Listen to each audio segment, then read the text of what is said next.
Okay, everybody, I said earlier that there's no central plan for freedom. And besides the fact that central planning really doesn't work very well, it's just not as fun as things that happen spontaneously. Don Bourdreaux, I'm going to get back to that for a second, these spontaneous things. Don Bourdreaux is a professor of economics at George Mason University. He's also the past chairman of the economics department at George Mason University. He's also the past president of FEE, which is the Foundation for Economic Education. He wrote a book recently, came out in 2008. It's called Globalization. It's this book right here. And it is the title of his talk that's on your program. Don's book, by the way, is available for purchase virtually anywhere you could buy books. You can get it from Amazon, and because it's Don's book, I'm sure if you buy it and read it, you will be enlightened about all things globalization. He also sends out an email. It's called Cafe Hayek. I get them all the time. They're awesome. They probably average one a day. Sometimes I think I get more than one, and they're always great. Sometimes they're absolutely spectacular. I forward them to everybody I know. And he comments on basically the issues of the day. Don Bourdreaux spoke at the very first Freedom Summit 10 years ago. He may have been the very first speaker at the very first Freedom Summit, I don't recall. But this morning, actually, let me back up. Yesterday, I was talking with Stu Crone, who's going to be a speaker right after Don. And Stu was at the first Freedom Summit. He was a speaker there too. And I said, hey, Stu, do you remember Don's first speech? He said, oh, yeah, man, that Little Puffs of Smoke speech, wasn't that a great speech? And I said, yeah, that was an awesome speech. And we talked about it a little bit. And so today when Don showed up, I sat next to him. I said, you know, Don, that speech that you gave 10 years ago. He said, what speech? I said, I don't know, I forget what you called it. The one about the Little Puffs of Smoke and all that stuff. He said, oh, yeah. I said, man, we love that speech. That was one of the best speeches I think I have ever been present for. I mean, it was just phenomenal. We loved it. I'm going on and on and on. I'm telling him about how me and Stu Crone were just talking about this great speech. He says, you want me to do that one? I said, really? I mean, you're here to talk about globalization. He says, I could do that speech if you wanted, the Little Puffs of Smoke speech, the one about democracy. I said, really? I mean, if you're serious, I would love you to do it. He said, I'm happy to do it. Hook up my computer and I'll get on with it. Let's do the Little Puffs of Smoke speech. So if you weren't at the first Freedom Summit, you should have been there, by the way. But if you did miss it, here's a chance to redeem yourself. You're going to get an opportunity to hear what we call the Little Puffs of Smoke speech by my very good friend, a really good warrior for freedom, a guy who's fighting this fight virtually every day. He's in there. He's been on TV. I think he's been on lots of shows. Judge Napolitano, I think he was on there recently. I see him sometimes with John Stossel and other people. He gets on there. He's always commenting. He's one of these guys. He's one of us, but he gets out there and talks to them, which is really great. He does a phenomenal job every time he talks. You're really in for a treat. Please give a very, very warm welcome to my friend, a great libertarian, Don Bourdreaux.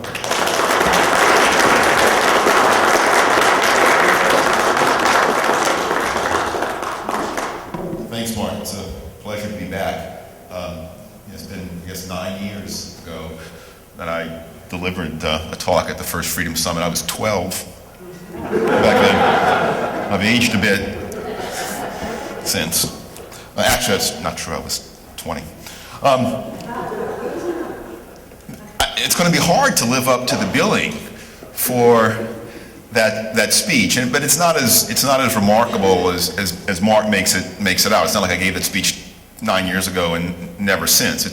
It's one of my standard talks that I give. It'll probably be a little bit different than was the talk back in 2001. But it is, I think, and I'm glad Mark and Stu and Ernie share the opinion, I think it's an important concept, because too often today, not among people in this room, I know, but among typical Americans, indeed typical global citizens, democracy is equated with freedom. People hear democracy, they hear freedom, they hear freedom, they hear democracy. They think the two are the same. You get one, you get the other, and that's just not true. Democracy may have its merits. I'm an economist, and the single most important economist's question is always, as compared to what? Nothing is good or bad in a vacuum. It's always compared to what? I can think of a lot of things that democracy is pretty good compared to, but it is not, contrary to its popular billing, the same thing as freedom, and nor does it produce all the wonderful benefits that are often that are claimed for it. So this is my talk. Mark calls it little puffs of smoke speech. I'll talk about little puffs of smoke at the end, but let me explain why I am skeptical of the popular billing of democracy. It's not just because of the famous, and rightly so, aphorism that democracy is two wolves and a lamb voting on what to have for dinner. Now, that's obviously one problem with democracy. Most people recognize that problem. Even the most ardent fan of democracy understands that majorities can overwhelm, often unjustly so, minorities. I mean, that's why there are constitutional restraints, both positive and negative, on what majorities can do, even though those constitutional constraints are typically or too often ignored. Let me give a more, I hope, a more compelling and deep bit of insight into some of the problems with democracy. As Mark said, I'm at George Mason University.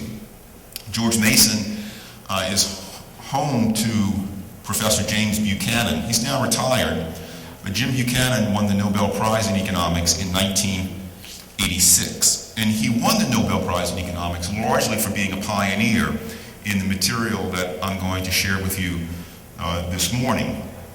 When Jim won the Nobel Prize in 1986, he won it for something called public choice economics. That's his formal name. I remember there was a lot of criticism in the press about Jim Buchanan winning the Nobel Prize. People said, well, everybody knows this stuff. It seems so obvious. Why give a Nobel Prize to a man who comes up with such obvious ideas? But when Jim Buchanan and my other colleague, Gordon Tullock, and other people started public choice research in the 1950s, when they were at the University of Virginia, no one knew it, or very few people knew it. In fact, Buchanan often said that the last person to really understand what he set out to show was James Madison. And so he aimed to put James Madison's understanding of democracy and political choice into a modern context. So let's start with, I call this the greatest hits of public choice economics, the greatest hits of applying economics to the study of the political process.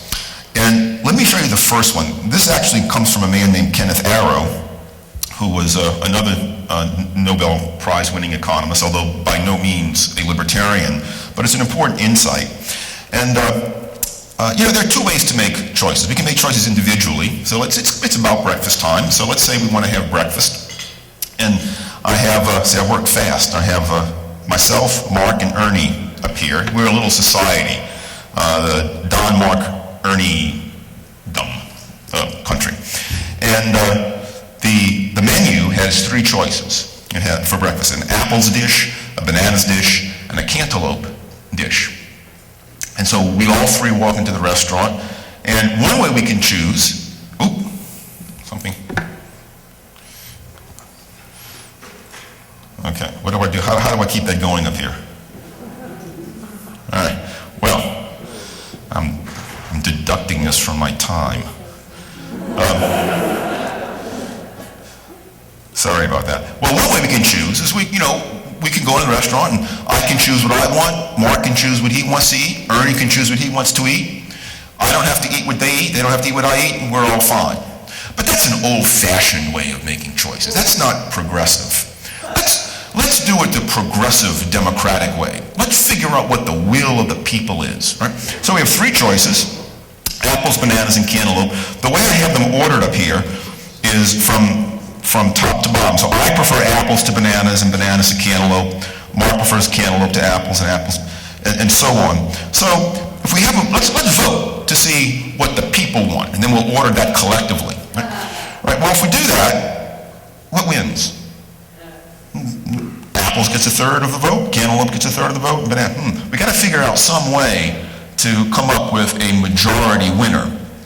This is one thing a lot of people who think about democracy, or people who just trust in democracy, don't think about often enough. How to do the voting. You need some kind of mechanism to reduce all possible choices to a small enough set so that the chances are very large that you'll get a majority outcome. You'll get one outcome that wins a majority of the votes. There are countless numbers of ways to do this. They all suffer from the same problem that I'm going to demonstrate to you. And I'm going to demonstrate it to you first with this most common way, or a very common way of conducting votes, and that's called pairwise voting. This is the method used in most parliaments, in Congress, in a lot of clubs. And what pairwise voting means is that if there are three choices, or you take all the choices, you put one up against the other. You take a pair of choices and you vote on one. You vote on that pair. The majority winner stays, the loser gets eliminated, then you take the winner and you put it up against another choice. And you do that until you only have one standing. So in this case, we only have three choices. So now Mark and Ernie, I want you to pay attention.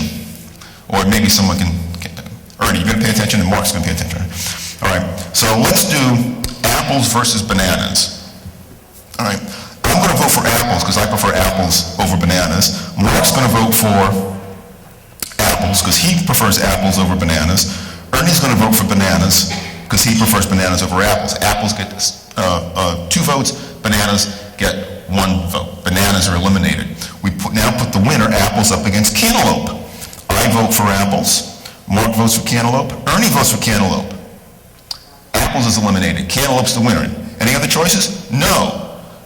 We call the wait staff over and say, we've decided cantaloupe is the winner. We'll all have cantaloupe. It's the will of the people. Right.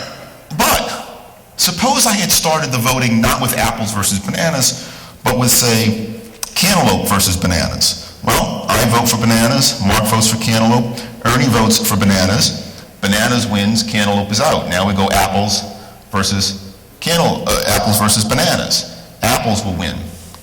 The point of the story, I don't want to belabor too much, I don't want to keep pointing to the screen.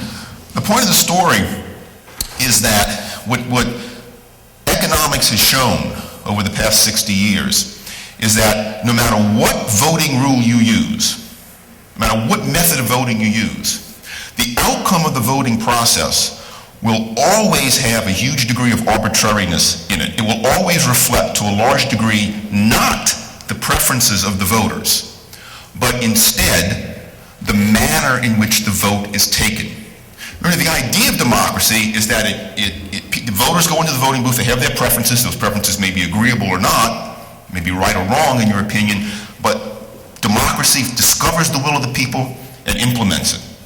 And what public choice theory shows is that that's not true. You cannot develop a voting rule that gets around the problem of arbitrariness. In this case, our preferences don't change. All we do is change the place where the voting starts, apples versus bananas, or cantaloupe versus bananas, or apples versus cantaloupe, and you get a different outcome. And this is not a unique, I have neither the mathematical skills nor the time to prove that that is the general outcome, but it has been so proven. Now let me speed through this because I want to get on to other matters. Let's see.